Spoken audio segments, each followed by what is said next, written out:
Satuan Polisi Pamung Praja Kota Makassar mendapat perlawanan dengan lemparan batu dan anak panah saat menertibkan manusia silver dan anak jalanan di Jalan Veteran Selatan dan Sungai Sadang, Kota Makassar, Sulawesi Selatan. Petugas yang akan mengamankan terpaksa harus mundur menghindari terkena batu dan anak panah yang dilepaskan manusia silver dan anak jalanan. Tidak ada satupun anak jalanan maupun manusia silver yang berhasil diamankan petugas. Petugas hanya mengamankan barang bukti anak panah milik para pelaku. Pada kondisi tadi memang kita dapatkan juga semacam busur ya. Karena itu juga kami juga mempersiapkan diri dengan kehadiran beberapa anggota ya. Tetapi alhamdulillah tidak ada yang mengena ke kita.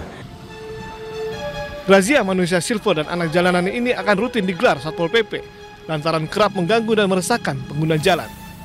Dari Makassar, Sulawesi Selatan, Leo Muhammad Nur, iNews melaporkan.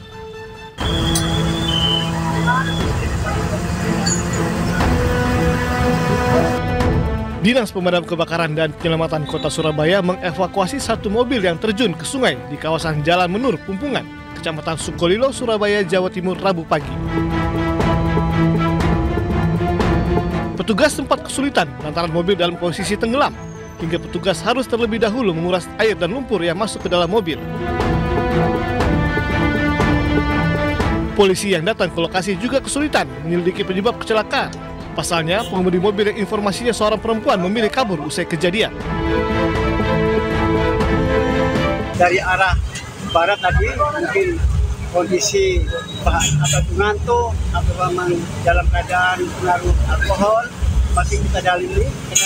Setibanya di lokasi untuk pengemudi tidak akan ditemukan. Informasi warga yang mengemudi adalah seorang wanita. Sampai saat ini kami belum masih mendapatkan identitasnya. Setelah dievakuasi, mobil mewah tersebut diderek dan diamankan ke Mapolsek Sukolilo, Surabaya untuk pemeriksaan lebih lanjut. Akibat kejadian ini, akses jalan di sekitar lokasi kejadian sempat macet panjang. Dari Surabaya, Jawa Timur, Yuda Prawira, iNews melaporkan.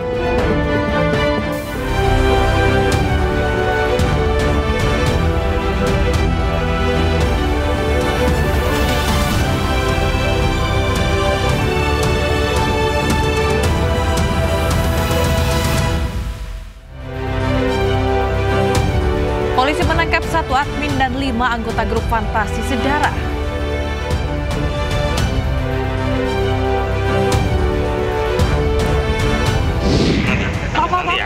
Kapolri menunggu petunjuk hakim untuk memanggil kembali Budi Ari di kasus judi online.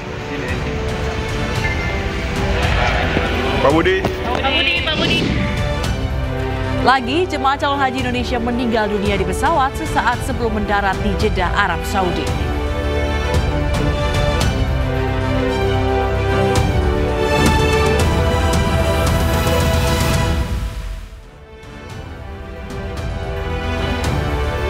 Halo, selamat siang pemirsa. Apa kabar Anda hari ini? Senang sekali saya Fazilah Khairunisa kembali hadir menemani Anda dalam iNews Siang. Dan selain 3 berita utama tadi, iNews Siang juga akan menyuguhkan beragam informasi penting lainnya. Dan iNews Siang ini kami awali dari Jakarta, di mana aksi kejar-kejaran terjadi saat petugas menangkap sejumlah preman berkedok juru parkir liar di kawasan Tanjung Priok. Salah satu preman sampai tercebur ke kubangan proyek menghindari kejaran petugas.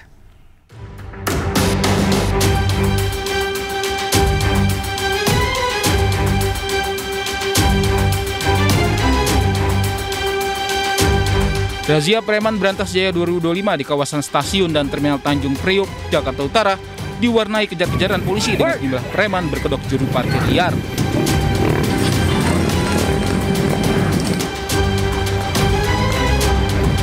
Salah seorang preman sampai terjebak ke kubangan proyek jalan RE Marta Dinata untuk hindari kejaran petugas. Pelaku pun tak berkutik saat diamankan. Dalam razia Selasa sore, 8 preman yang kerap memeras supir truk kontainer berhasil diamankan. Polisi juga mengamankan barang bukti sejumlah uang. Masih Berantas Jaya, tanggal 20 Mei hari ini, kami Polsek Tanjung Priok sudah mengamankan 8 orang preman maupun yang berkedok juru parkir untuk meminta uang kepada pemarkir motor maupun mobil. Kemudian mereka meminta juga kepada truk-truk yang lewat atau kontainer yang melewati di daerah terminal Tanjung Priuk, Marta Dinata, kemudian PLTU, kemudian di Sunter Agung juga ada. 8 orang tersebut masih dilakukan pemeriksaan lebih lanjut dan akan dilakukan tes urin di Polsek Tanjung Priok, Jakarta Utara. Dari Jakarta, Sofyan Firdaus, iNews melaporkan. Sementara itu pemirsa, puluhan truk sampah antri masuk ke tempat pembuangan akhir sampah Galuga, Kabupaten Bogor lantaran sudah menumpuknya sampah. Hal serupa juga terjadi di Kota Bekasi di mana TPA Sumur Batu Bantar Gebang belum mampu menampung 1.800 ton sampah per hari yang membuat truk sampah harus mengantri hingga berjam-jam.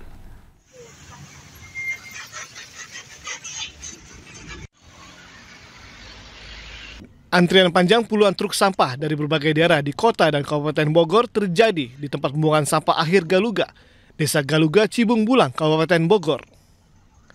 Antrian ini sudah sering terjadi lantaran alat berat yang ada di TPA Galuga ini sering rusak, dan kini TPA Galuga mulai kehabisan tempat. Setiap harinya TPA ini mendapat kiriman 1.000 ton lebih sampah, hingga truk harus antri hingga berjam-jam. Di Kota Bekasi, permasalahan sampah di TPA Sumur Batu Bantar Gebang masih terus terjadi. Lahan yang ada saat ini belum mampu menampung 1.800 ton sampah per hari yang dibuang ke TPA Sumur Batu. Selain sudah melebihi kapasitas, sejumlah alat berat yang digunakan untuk operasional banyak yang rusak hingga menghambat truk sampah yang akan masuk ke TPA Sumur Batu. Kota Bekasi sudah di-warning bahwa pengelolaan sampah sudah tidak lagi diperbolehkan dengan menggunakan overdumping.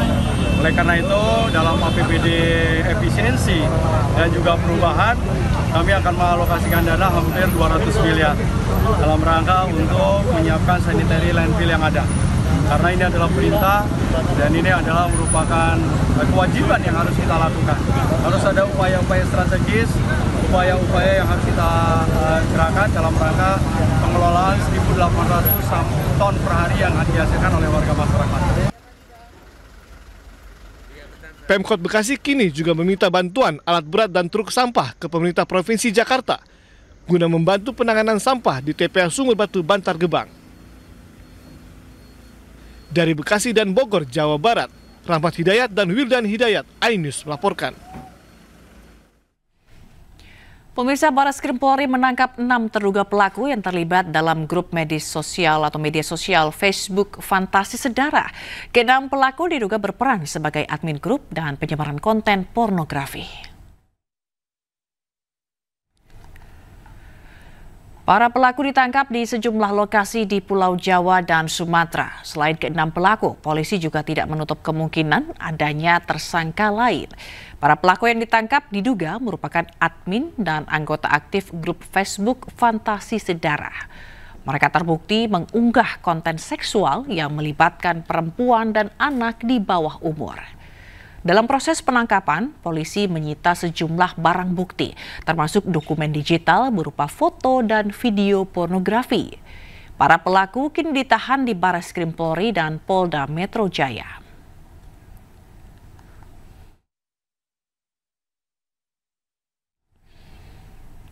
Kapolri Jenderal Listio Sigit Prabowo akan mendalami keberadaan grup Facebook Fantasi Sedara. Kapolri berjanji akan menindak tegas para pelaku.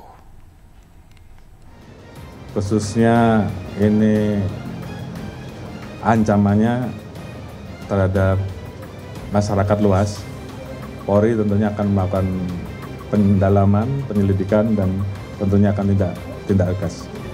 Dan itu bagian dari komitmen.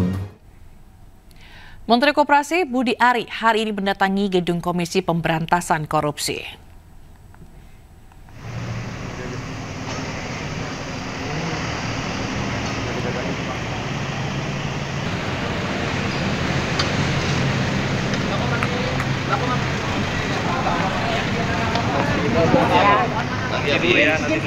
Budi Ari Setiadi dan jajaran tiba di Gedung Merah Putih KPK sekitar pukul 10 pagi tadi.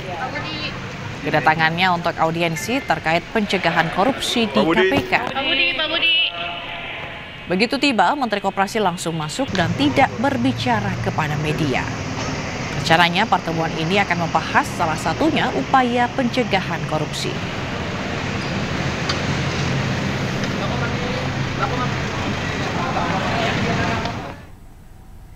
Komisi Pemberantasan Korupsi menggeledah gedung Kementerian Tenaga Kerja Republik Indonesia. Penggeledahan terkait dugaan suap pengurusan rencana penggunaan tenaga kerja asing di Kemenaker serta dugaan gratifikasi.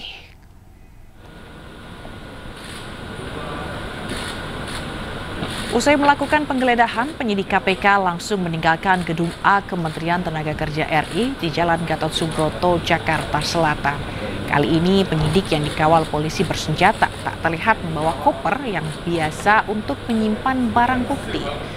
Sejumlah tas dibawa oleh penyidik KPK dari penggeledahan di lokasi. Juru bicara KPK, Budi Prasetyo mengatakan total 8 orang telah ditetapkan sebagai tersangka dalam kasus dugaan suap tenaga kerja asing. Kasus ini merupakan perkara baru yang diusut oleh KPK.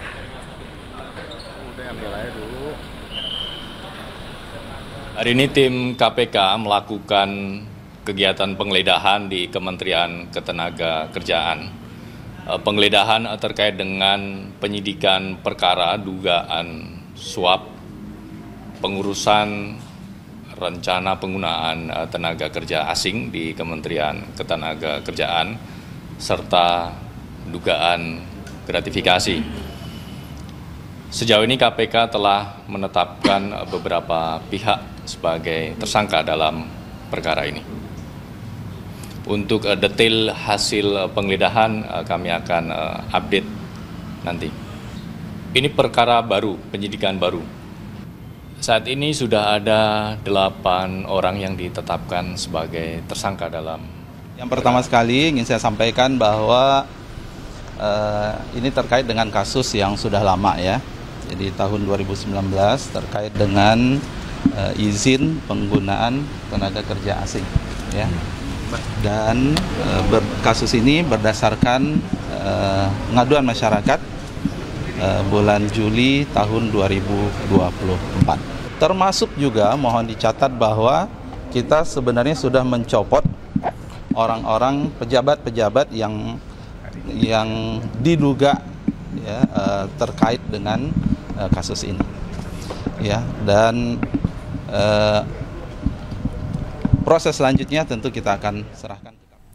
Kapolri menunggu petunjuk hakim untuk memanggil kembali Budi Ari di kasus judi online. Selengkapnya akan hadir usai jeda, tetaplah di iNews Siang.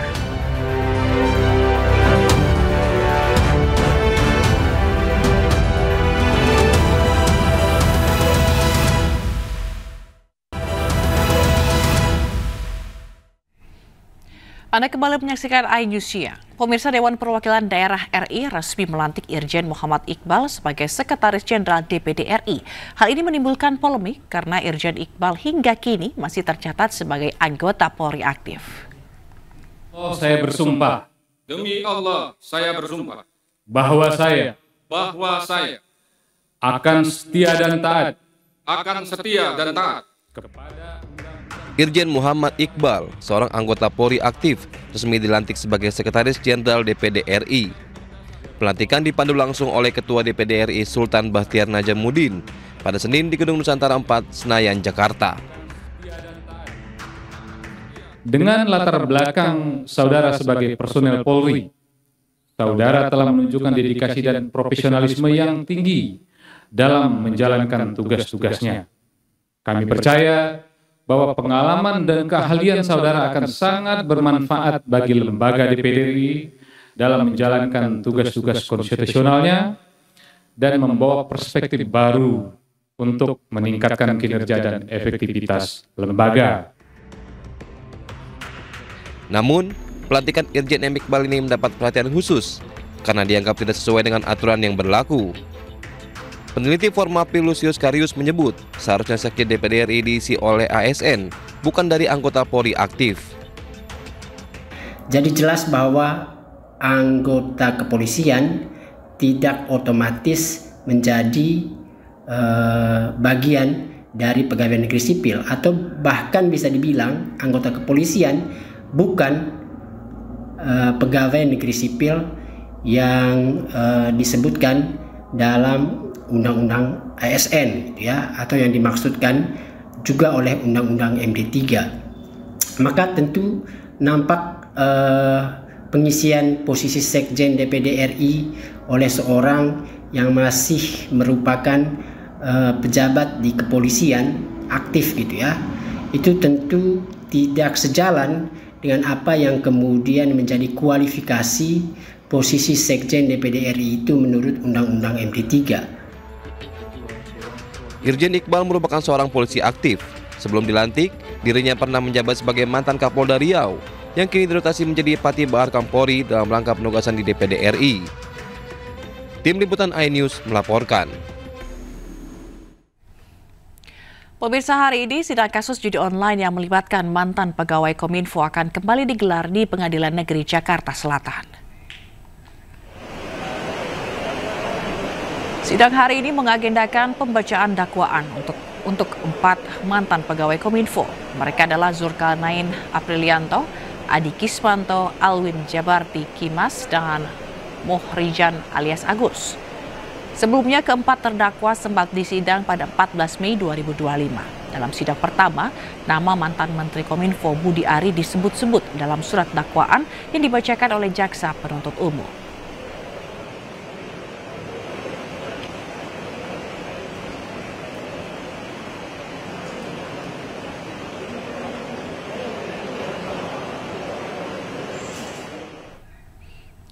Dan untuk mengetahui informasi terkini, kita akan bergabung dengan rekan Hadisti Arifa di Pengadilan Negeri Jakarta Selatan. Selamat siang Hadisti, apakah sidang sudah dimulai dan apa saja agendanya hari ini? Ya, baik Zila dan juga pemirsa, betul bahwa hari ini terdakwa 4 mantan pegawai Kementerian Komunikasi dan juga Digital kembali digelar di Pengadilan Negeri Jakarta Selatan. Adapun terkait agenda sidang hari ini adalah pembacaan surat dakwaan terhadap 4 terdakwa yang dijadwalkan juga akan tiba hari ini menjalani sidang, di mana diantaranya adalah Zulkarnain Apriliantoni yakni sebagai wira swasta, kemudian juga Adi Kismanto sebagai pegawai Kominfo. Lalu ada Alwin Jabarti Kimas selaku Direktur Utama PT Jelas Tertangan Bersama, dan ada Mohrijan alias Agus yang menjadi utusan dari pejabat Kominfo. Dan rencana sidang memang akan digelar pada pukul 10 pagi tadi, namun dari informasi terbaru yang kami terima bahwa sidang ini ditunda hingga pukul 13 waktu Indonesia Barat, mengingat keempat terdakwa hingga saat ini belum tiba di Pengadilan Negeri Jakarta Selatan. Sebelumnya juga untuk sidang sudah digelar pada minggu lalu, Rabu 14 Mei 2025, di mana sudah dibacakan juga surat dakwaan terhadap 4 terdakwa ini, yang ditemukan juga ternyata pada saat Kementerian Kominfo periode Juli 2023 hingga Oktober 2024 yakni Budi Ari Setiadi ini terseret dalam kasus perlindungan situs judi online ini, di mana diketahui Zulkarnain di sini sebagai teman baik dari Budi Ari ini menyebutkan bahwa dirinya diminta oleh Budi Ari pada saat kepemimpinan Budi Ari untuk ditemukan atau ditemukan dengan seseorang yang dapat mengumpulkan ataupun dapat mengumpulkan atau menjadi perhubung untuk menentukan data-data dari situs-situs judi online tersebut. Kemudian juga dari Zulkarnain ini merekomendasikan Adi yang mana ini merupakan lulusan SMK, namun dari permintaan Budi Ari, Adi meskipun tidak memiliki gelar sarjana tetap diterima di Kementerian Kominfo pada saat itu untuk bekerja sebagai pegawai Kominfo. Kemudian juga dari hal tersebut kemudian bertiga yakni diantaranya adalah Zulkarnain, Adi dan juga salah satunya terdakwa ini adalah merupakan salah satu utusan dari pejabat, yakni adalah pejabat dari Budi Ari ini. Mereka berkumpul bertiga yakni Mohrijan, kemudian mereka mengatur skema perlindungan terkait perlindungan situs judi online ini, dan kemudian juga mereka menetapkan untuk satu situs judi online ini berkisar di 8 juta dan menentukan pembagian di mana dari hasil perundingan tersebut mereka menyebutkan untuk pembagian terhadap Adi Kismanto ini sebesar 20%, kemudian kepada Zulkarnain yang merupakan tadi menjadi penghubung antara antara Kominfo dan juga pihak-pihak terkait situs judi online ini sebesar 30%, dan untuk Budi Ari sendiri ini disebutkan memperoleh sebesar 50%. Dan hingga saat ini kami masih menunggu jalannya sidang, karena tadi dari informasi yang kami terima sidang ditunda ke pukul 13 waktu Indonesia Barat dan dijadwalkan 4 terdakwa ini akan hadir, dan kita akan melihat seperti apa perkembangannya dari surat dakwaan nanti. Apakah nantinya juga kementerian atau Menteri Budi Ari pada periode Juli 2023 hingga 2024 juga akan terseret dan akan diperiksa, karena memang dari terakhir informasi yang kami terima tidak menutup kemungkinan Budi Ari juga akan dipanggil dan diperiksa terkait perlindungan situs judi online ini. Zila. Baik, terima kasih atas laporan Anda, Hadisti Arifah langsung dari Pengadilan Negeri Jakarta Selatan. Selamat bertugas kembali. Pemirsa, Kapolri Jenderal Listio Sigit akan memanggil ulang Budi Ari dalam kasus judi online di lingkungan Kementerian Komunikasi dan Digital atau Komdigi. Sementara itu, Kepala Staf Kantor Komunikasi Kepresidenan Hasan Nasbi memastikan pemerintah tidak akan mengintervensi kasus yang menyeret nama Menteri Koperasi tersebut. Ya, tentunya kita mengikuti proses sidang, nanti petunjuk dari hakim seperti apa. Yang jelas pernah kita periksa dan tentunya mungkin akan kita konfirmasi ulang apabila menghadap petunjuk. Itu menghormati proses hukum. Jadi biarkan saja proses hukum ini berjalan, dan kita yakin proses hukum ini akan membuka semuanya dengan terang benderang. Jadi yang salah akan dibilang salah di situ, yang tidak bersalah juga jangan dipaksakan jadi salah kan. Yang tidak bersalah juga nanti tentu akan terbukti tidak bersalah. Jadi kita tunggu saja proses-proses seperti ini, dan kita harapkan masyarakat, teman-teman media juga memantau ini dengan proper. Jadi kita tunggu keputusan pengadilannya sehingga kita tidak mendahului keputusan. Sementara itu, pemirsa, dana yang berputar dalam praktek judi online mencapai ribuan triliunan rupiah. Sementara jumlah pemain judi online di tahun 2025 mencapai 8,8 juta orang. Dan berikut data yang berhasil dikumpulkan oleh Pusat Pelaporan dan Analisis Transaksi Keuangan atau PPATK.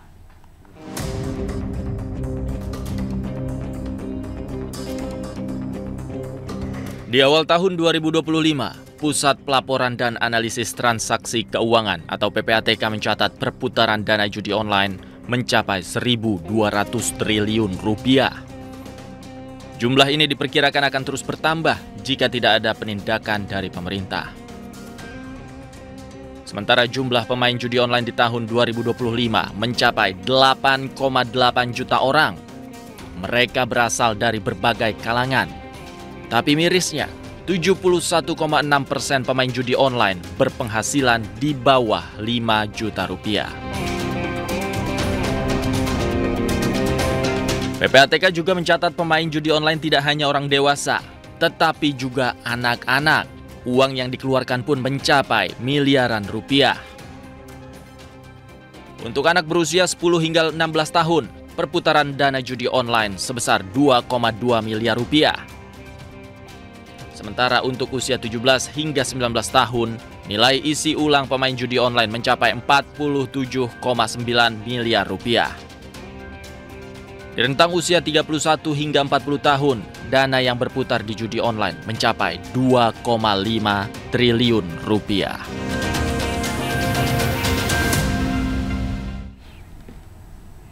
Gubernur Jawa Barat Deddy Mulyadi menjawab kritikan soal program barak militer untuk anak-anak bermasalah. Deddy menyebut bahwa pengkritik program miliknya merupakan kaum penyinyir. Selengkapnya sesaat lagi.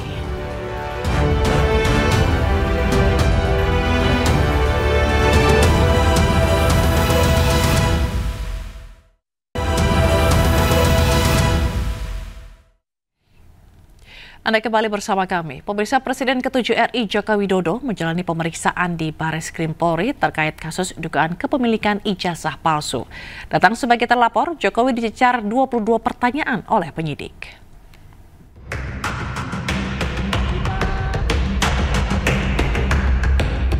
Joko Widodo, Presiden ke-7 RI dan kuasa hukumnya mendatangi Bareskrim Polri Selasa siang. Jokowi tiba untuk memenuhi undangan terkait kasus tudingan ijazah palsu miliknya, sekaligus mengambil ijazah yang sebelumnya diserahkan ke penyidik untuk diperiksa.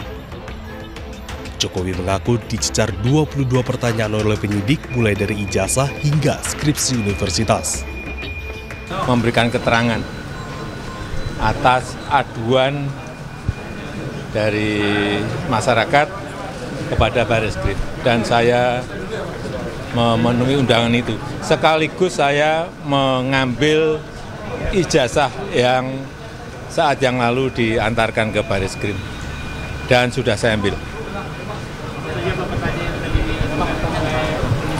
Ada 22 pertanyaan yang tadi disampaikan, ya sekitar ijazah dari SD, SMP, SMA, sampai universitas, juga yang berkaitan dengan skripsi, dengan kegiatan saat mahasiswa saya di sekitar itu.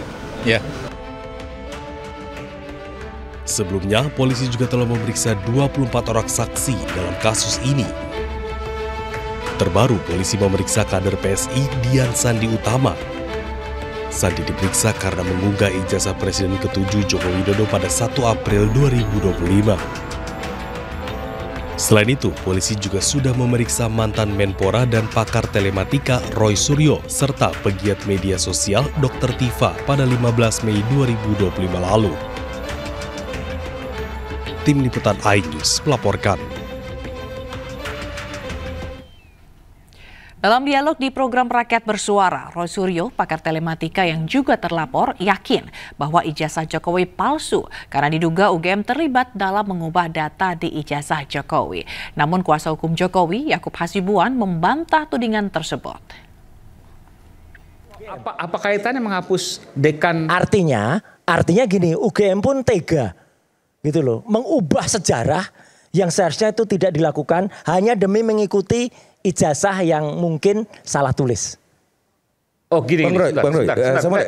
Ya. Ini kan kaitan ke ijazah Pak Jokowi dong jadinya. Iya. Jadi tahun 8 harusnya dekannya adalah on bertem. Termasuk tahun 85 Pak Jokowi lulus. Ya, Dr. Insinyur Ahmad Sumitro pakai U. Oke, di ijazah tertulis, kita tahu kan kita yang asli. Di ijazah tertulisnya bukan itu, tapi Prof. Ahmad Sumitro pun tertulisnya salah, Ahmad Soe Mitro. Oh, pernah lihat ijazahnya, Mas? Ini pernah lihat. Yang diposting itu, Oh, gitu. Sandi. Berarti belum pernah lihat ya?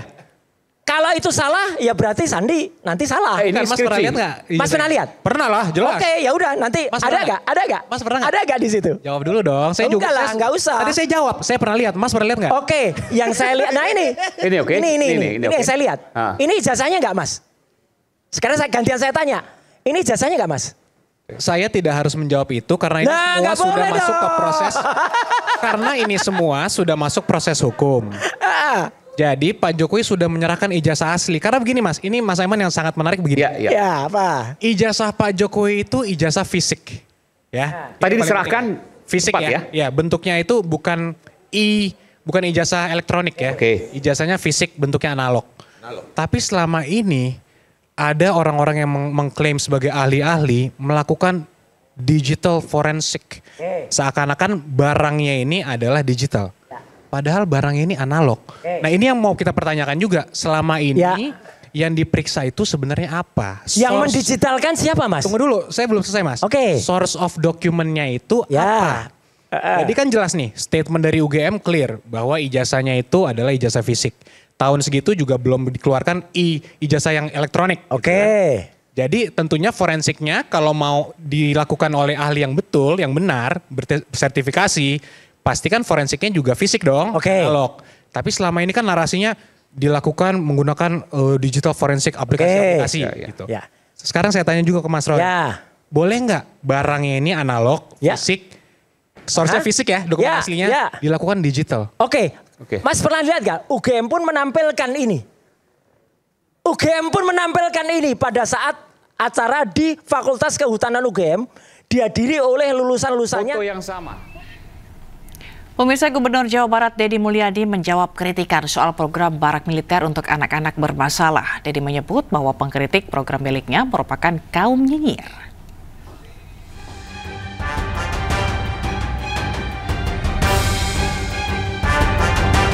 Meski kerap mendapat kritikan, Gubernur Jawa Barat Deddy Mulyadi tetap menjalankan program pembinaan karakter ala militer untuk anak-anak bermasalah se-Jawa Barat. Terbaru, 35 siswa tingkat SMP di Kabupaten Kuningan dikirim ke Barak Militer Kodim 0105 Kuningan.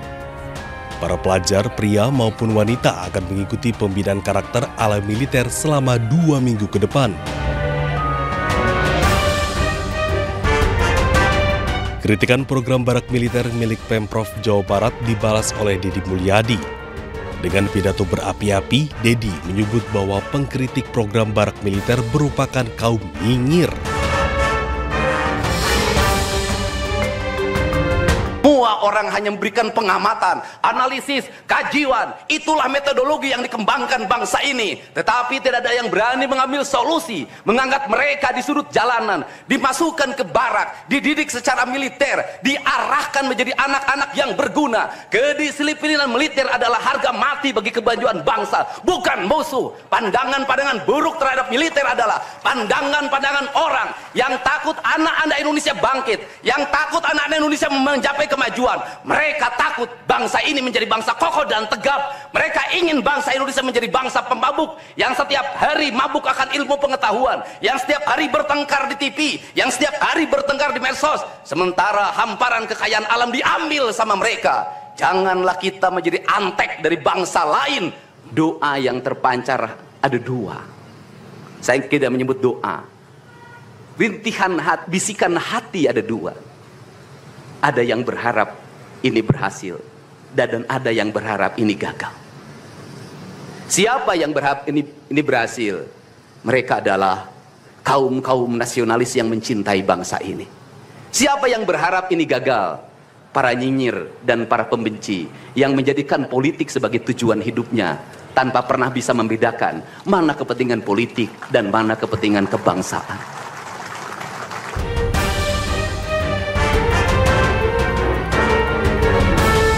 Berbeda dengan Deddy Mulyadi, Wakil Presiden Gibran Rakabuming Raka meminta Gubernur Sumatera Utara Bobi Nasution untuk mengirim anak-anak nakal ke pesantren.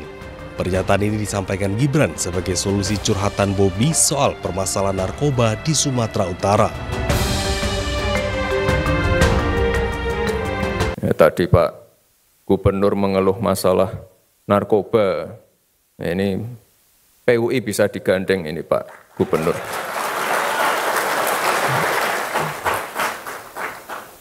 Mungkin ada gubernur Jawa Barat yang mengirim anak-anak bandel ke barak. Nah, ini bisa dikirim ke pondok-pondok pesantrennya PUI mungkin.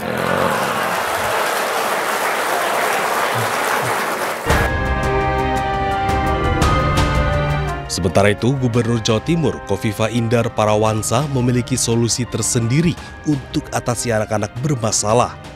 Kofifa juga tidak setuju penyematan istilah nakal untuk anak-anak.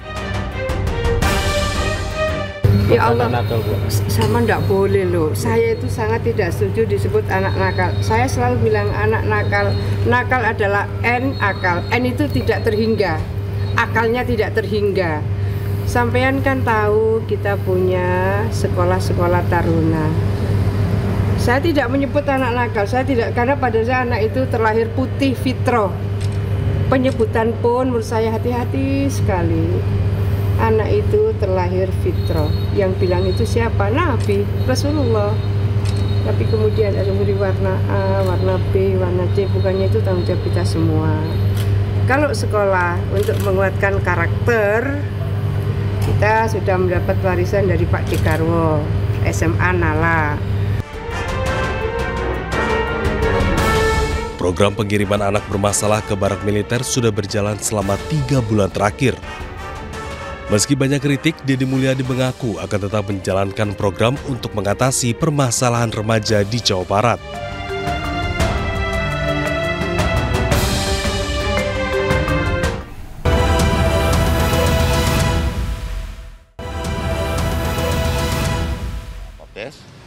Juga pengawasan dan mitigasi resiko. Kita berharap dengan kerjasama dengan banyak pihak, termasuk aparat penegak hukum KPK, program Kopdes Kelurahan Merah Putih ini bisa kredibel. Karena program Kopdes Merah Putih ini memang bertujuan untuk meningkatkan kemajuan bagi desa, kesejahteraan masyarakat, dan juga memutus mata rantai kemiskinan dan juga menghilangkan rentenir tengkulak di desa-desa dan membangun serta membentuk sistem ekonomi yang lebih berkeadilan dan berkelanjutan.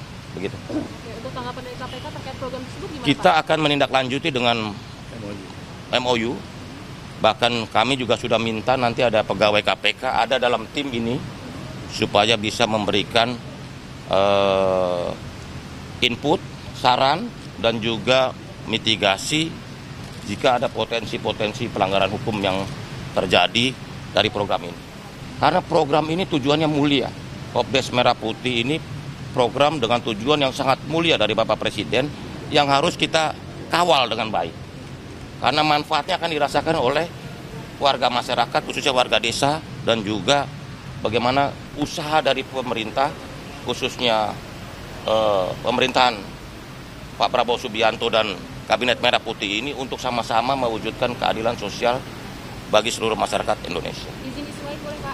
Nanti dulu, satu lagi. Katanya 3 miliar itu apa saja untuk Jadi itu plafon. Nanti semuanya akan dijustifikasi, di assessment oleh lembaga perbankan. Gitu. Karena kan tidak tentu semua desa perlu sebesar itu, tapi plafon ya.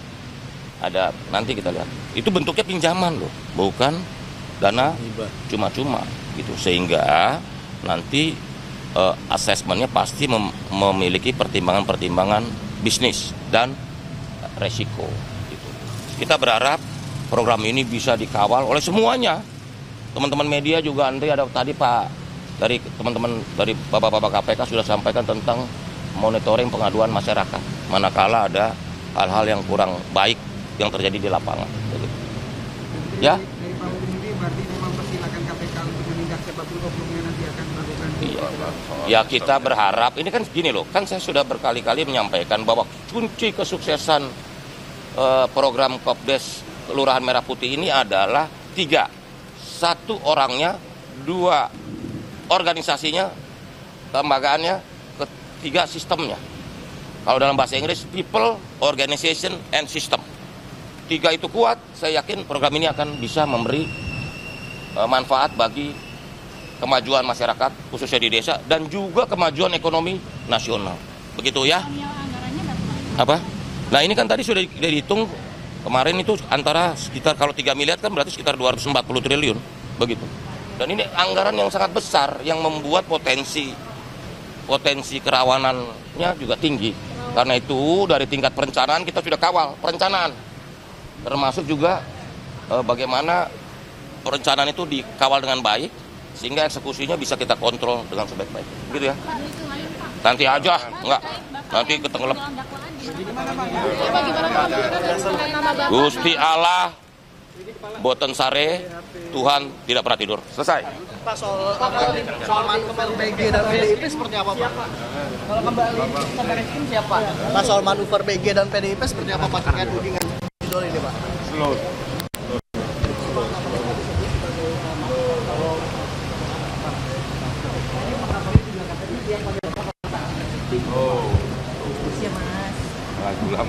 Lagu lama kaset rusak. Ya. Tuh itu aja dikutip tuh, lagu lama kaset rusak. Ya. Pak, benar Pak, manuver BG dan PDIP, Pak. Berarti siap ya Pak kalau di lama kaset rusak. Pak, siap dalam sampel nggak Pak? Katanya masuk dalam sampel Pak. Makasih ya. Jawab dong. Siap. Gusti Allah mboten sare. Gusti Allah mboten sare, Kak. Lagu lama kaset rusak. Yang artinya Gusti Allah. lagu lama kaset rusak.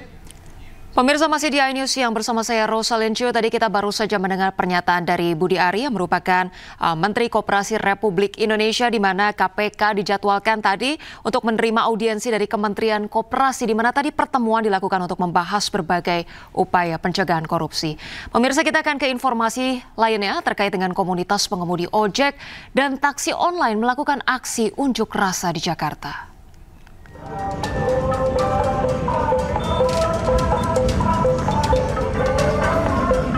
Pengemudi ojek online dilakukan di sejumlah titik di Jakarta, antara lain di kawasan Patung Kuda, depan kantor Kementerian Perhubungan, dan gedung DPR RI.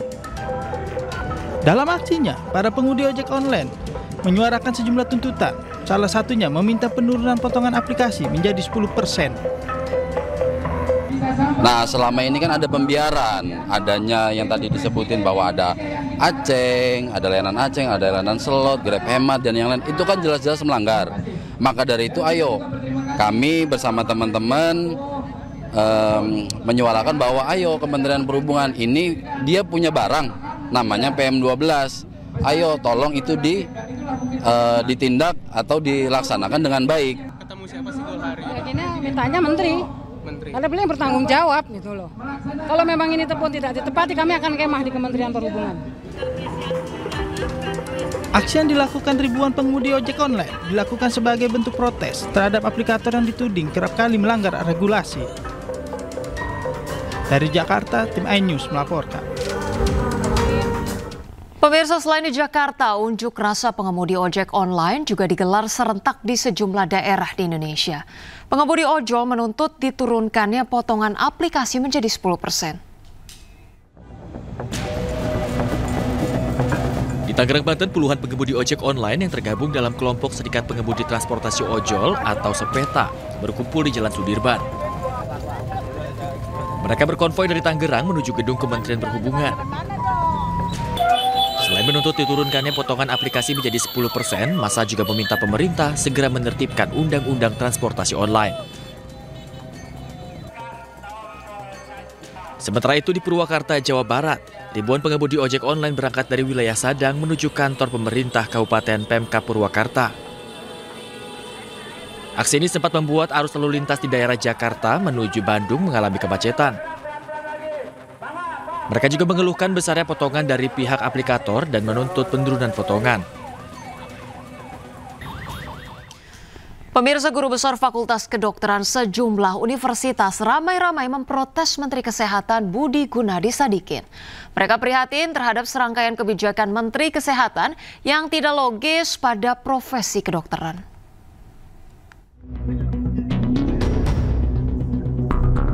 Guru besar dan alumni Fakultas Kedokteran Universitas Airlangga Surabaya berunjuk rasa memprotes Menteri Kesehatan. Mereka prihatin terhadap serangkaian kebijakan dan tindakan Menteri Kesehatan yang mencerminkan pendekatan otoriter serta tidak logis pada profesi kedokteran. Satu di antaranya pemberlakuan Undang-Undang Nomor 17 Tahun 2023 tentang kesehatan diikuti dengan serangkaian kebijakan yang dianggap mengancam independensi profesi, khususnya terkait kendali atas kolegium yang selama ini berada di bawah naungan organisasi profesi. Kemudian yang kedua itu bahwa kita sudah kompak solid dari Sabang sampai Merauke di seluruh komponen pendidikan, bahwa kita ada gerakan yang sifatnya serentak bahwa profesi kedokteran dan dunia medis dan saja yang kegaduhan yang terjadi 1-2 tahun terakhir ini, ya kami harapkan ada solusi yang signifikan, yang benar-benar memberikan solusi yang terbaik buat semuanya. Aksi protes juga dilakukan ratusan guru besar dokter dan mahasiswa Fakultas Kedokteran Universitas Hasanuddin Makassar. Mereka menyuarakan keprihatinan terhadap sistem pendidikan Indonesia dan menyebut dalam kurun waktu 6 tahun terakhir muncul ketidakharmonisan dengan sejumlah pihak menyangkut kebijakan pendidikan kedokteran dan kesehatan. Setidaknya ada 6 poin pernyataan sikap yang disampaikan guru besar FK Unhas. Kami mengamati bahwa proses pendidikan kedokteran dan kesehatan dalam kurun waktu 6 tahun ini semakin memburuk dan tidak adanya ketidakharmonisan antara pihak-pihak yang terkait. Sehingga kami sebagai guru besar Fakultas Kedokteran Universitas Hasanuddin, guru besar Fakultas Kedokteran Gigi, dan guru besar Fakultas Keperawatan merasa penting untuk menyatakan aksi keprihatinan ini. Puluhan guru besar Universitas Sumatera Utara bersama dosen Fakultas Kedokteran USU dan sejumlah dokter juga menyampaikan protes terhadap Kementerian Kesehatan melalui pernyataan keprihatinan USU bersuara, luruskan nurani bangsa. Negara secara sepihak diduga berupaya melemahkan kolegium pasca penerbitan Undang-Undang Kesehatan Nomor 17 Tahun 2023. Pengambil alihan kolegium yang telah selama 50 tahun membina dan mengembangkan berbagai cabang spesialisasi kedokteran dinilai justru akan berdampak negatif terhadap pendidikan kedokteran serta menurunnya mutu pelayanan kesehatan bagi masyarakat. Buntut dari pengambil alihan kolegium ini, sejumlah dokter dari Rumah Sakit Pendidikan dilakukan pemecatan. Guru besar Universitas Sumatera Utara juga meminta kepada Presiden Prabowo untuk mengevaluasi kebijakan Menteri Kesehatan dan mengembalikan proses pendidikan kedokteran seperti semula. Tim Liputan iNews melaporkan. Ya, sementara itu pemirsa, sebelumnya Menteri Kesehatan Budi Gunadi Sadikin mengatakan dirinya membuka diri untuk berdialog dengan seluruh dokter senior, termasuk ratusan guru besar dari Fakultas Kedokteran Universitas Indonesia. Sangat membuka diri kalau ketidaknyamanan ini terjadi untuk berkomunikasi. Ya. Nanti teman-teman Kementerian Kesehatan bisa bilang waktu kita nyusun undang-undang itu kan yang paling fundamental kan, itu berapa puluh ribu orang yang memang memberikan masukan ke kita, ada di list YouTube-nya kita, memberikan masukan lewat email, itu ada semua datanya. Jadi kita bisa nunjukin. Ya. Kebijakan-kebijakan yang kita bikin sekarang itu melibatkan banyak, khususnya guru besar dari Fakultas Kedokteran Universitas Indonesia.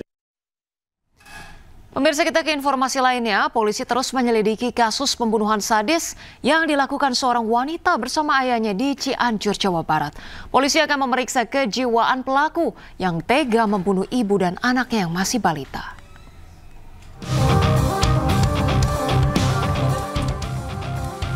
Kepolisian Cianjur masih mendalami aksi keji YR yang dibantu ayahnya memutilasi ibu dan anak kandungnya sendiri yang masih balita. YR, otak serta pelaku utama pembunuhan, membunuh ibu dan anaknya sebelum kemudian memutilasi korban. Dalam aksinya, pelaku dibantu ayahnya. Pelaku sakit hati dengan perlakuan ibunya yang selalu mengucilkan dirinya sejak kecil. Sementara ayah pelaku ingin menguasai harta korban karena tidak dipinjamkan uang serta terbelit hutang. Polisi berencana memeriksa kejiwaan pelaku pekan depan. Ya, sejauh ini penyidik masih melakukan proses pengembangan terkait penyidikannya. Rencana minggu depan kita akan memeriksa kedua tersangka tersebut terkait kejiwaannya. Kemudian tentunya kita juga akan melengkapi hal-hal lain guna melakukan pemberkasan dan kita akan melimpahkan ke kejaksaan seperti itu. Nah, untuk aksi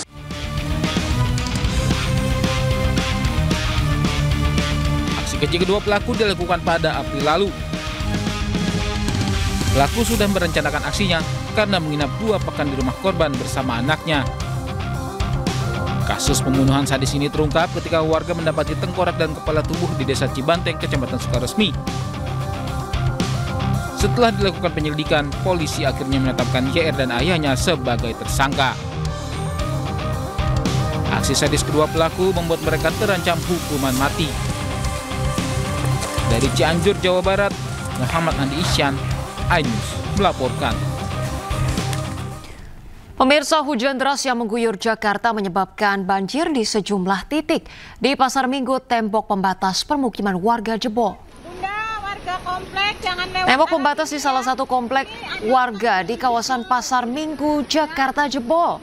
Akibatnya air mengalir membanjiri rumah-rumah warga.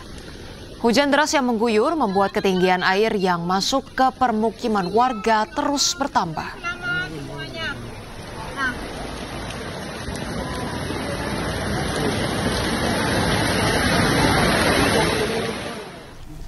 Pemirsa, lagi jemaah calon haji Indonesia meninggal dunia di pesawat sesaat sebelum mendarat di Jeddah, Arab Saudi. Jangan kemana-mana pemirsa, informasi yang kami hadirkan usai jeda berikut ini, tetaplah bersama kami.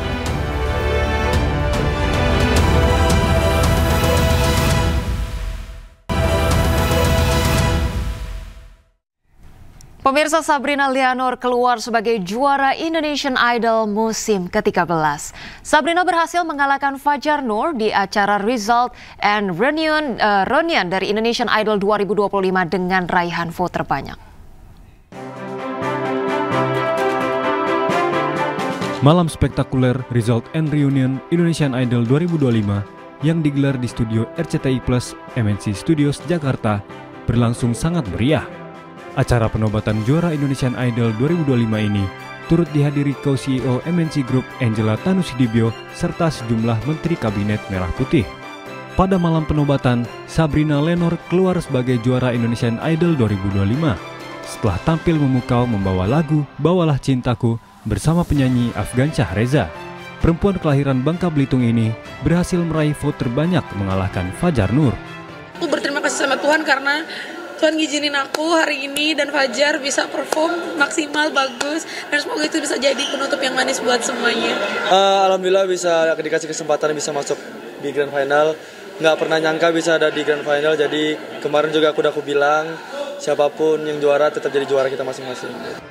Sejumlah Menteri Kabinet Merah Putih yang turut hadir memberikan apresiasi kepada para pemenang Indonesian Idol musim ke-13. Potensi anak muda Indonesia, terutama di bidang musik ini luar biasa dan Indonesian Idol telah membukakan jalan. Dan finalisnya hari ini sudah ditentukan, Sabrina. Kami juga mengucapkan selamat untuk Sabrina, untuk pemenangnya dan juga runner-up-nya adalah Fajar. Dan melalui wadah Indonesian Idol ini, anak muda dari manapun dan siapapun mempunyai kesempatan yang sama. Dan bisa lihat bagaimana alumni-alumni Indonesian Idol yang sudah berkiprah jadi sukses di bidang musik. Indonesian Idol, ajang pencarian bakat nomor 1 di Indonesia yang selalu melahirkan penyanyi berbakat dan berprestasi, serta mampu mewarnai belantika musik Indonesia yang juga masuk dalam subsektor ekonomi kreatif sebagai penggerak ekonomi bangsa. Dari Jakarta, Syahreza Zanski, Irian Sahwahyudi, iNews melaporkan. Labbaik Allahumma labbaik. لبيك لا شريك لك لبيك إن الحمد والنعمة لك والملك لا شريك لك. Pemirsa, kabar duka datang dari jemaah haji asal Indonesia yang meninggal dunia di pesawat saat penerbangan menuju Bandara Jeddah, Arab Saudi.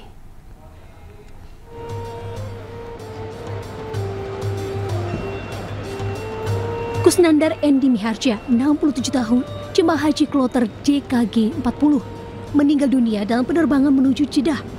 Almarhum meninggal saat tengah penerbangan menuju Bandara King Abdul Aziz, Jeddah, Arab Saudi, dan sempat mengeluhkan sakit dada pada istri yang mendampinginya. Sempat alami sesak nafas dan mendapat perawatan medis dari dokter, namun nyawanya tak tertolong. Almarhum telah dimakamkan di pemakaman Zahban, kota Jeddah, Arab Saudi. Atas nama Bapak Kusnandar Endi Miharja pada usia 67 tahun. Beliau meninggal di dalam pesawat Garuda sebelum mendarat di Bandara Abdul Aziz Jeddah dan telah dimakamkan kemarin siang di makam Zahban di kota Jeddah. Tercatat, sebanyak 31 jemaah haji Indonesia meninggal dunia. Berdasarkan data sistem komputerisasi haji terpadu, lebih dari 125.000 jemaah haji Indonesia tiba di Arab Saudi. Dari jumlah tersebut, 86.777 jemaah diantaranya bergeser ke Mekah sejak 10 hingga 25 Mei 2025 bagi jemaah yang mengawali perjalanan dari Madinah. Satu harapan penyelenggara ibadah haji tahun 2025 berjalan lancar hingga tiba masa puncak haji. Dari Jeddah, Arab Saudi, Ramdhani melaporkan. Pemirsa sempat berpisah karena berbeda syarikah saat pergerakan dari Madinah menuju Mekah tak menyurutkan niat Fatimah Zahro menemani ibunya penyandang disabilitas netra untuk beribadah haji. Di tengah ribuan jemaah memadati Nabawi Kota Nabi, ada kisah haru. Seorang perempuan penuh kesabaran dan cinta mendampingi ibunya penyandang disabilitas netra mengikuti rangkaian ibadah haji dari Madinah menuju Mekah. Fatimah Al-Jahro, jemaah calon haji asal Jember dari kloter Surabaya yang seharusnya diberangkatkan dari Madinah ke Mekah bersama suami dan ibunya Junaina, namun berpisah karena terdaftar di dua syarikah yang berbeda. Fatimah meminta bantuan petugas daerah kerja Madinah. Kepala Sektor 2 bergerak cepat bernegosiasi dengan pihak syarikah dan mencabut nama Fatimah dan ibunya dari manifest agar bisa diberangkatkan bersama secara khusus, akhirnya membuahkan hasil. Bagi Fatimah, haji bukan hanya perjalanan spiritual, namun juga tentang cinta dan kasih sayang serta pengorbanan. Bahagia banget Umi bisa sampai sini gitu. Meskipun dengan kekurangan seperti ini, saya sudah komitmen dari depan. Mata saya juga matanya Umi, kaki saya juga kaki Umi. Jadi nggak usah berpikir yang negatif. Bismillah, bisa alhamdulillah setiap waktu bisa jamaah. Pulang dari tanah suci bukan sekedar gelar haji, namun bisa menjadi cahaya dalam gelap dan cinta menuju surga. Dari Madinah, Arab Saudi, Gigi Irfan, iNews melaporkan. لبيك اللهم لبيك لبيك لا شريك لك لبيك إن الحمد والنعمة لك والملك لا شريك لك. Pemirsa, gelandang timnas Indonesia Ivar Jenner telah mendarat di Bali dan siap membela skuad Garuda di dua sisa laga terakhir kualifikasi Piala Dunia 2026. Jangan kemana-mana pemirsa, informasinya kami hadirkan usai jeda berikut ini.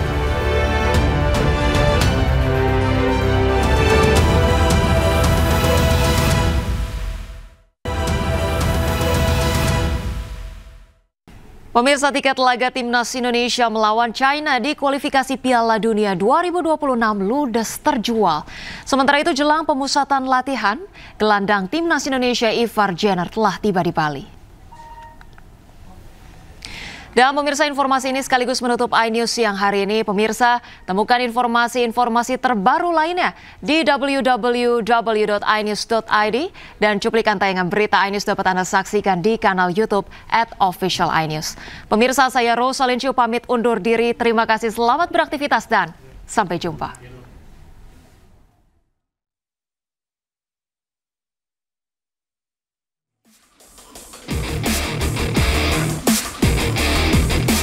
Informasi soal tiket yang laku terjual dikabarkan di akun media sosial Timnas Indonesia. Tahap pertama pada Kamis 15 Mei 2025, 80% tiket telah terjual habis hanya dalam 5 jam untuk pertandingan ke-9 yang akan digelar di Stadion Utama Gelora Bung Karno. Kemudian 20% tiket dijual pada hari Senin lalu dan langsung ludes. PSSI menyediakan sekitar 70.000 tiket dari 76.000 kapasitas Stadion Utama Gelora Bung Karno. Harga tiket Indonesia melawan China tidak mengalami peningkatan atau sama dengan pertandingan sebelumnya saat menjamu Bahrain pada 25 Maret lalu.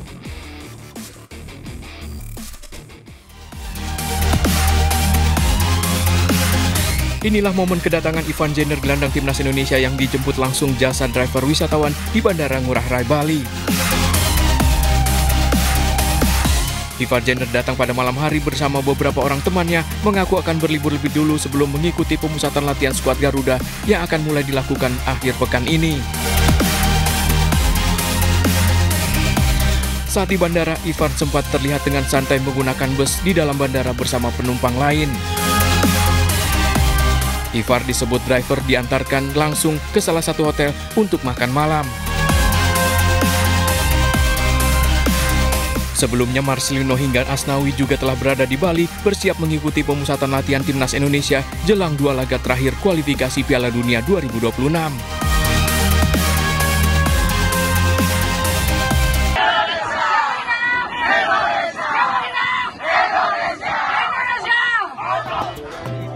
Lebih dari 1 juta warga Suriah mengungsi di Yordania. Di tengah kondisi yang serba terbatas, relawan kemanusiaan Indonesia hadir bagi mereka.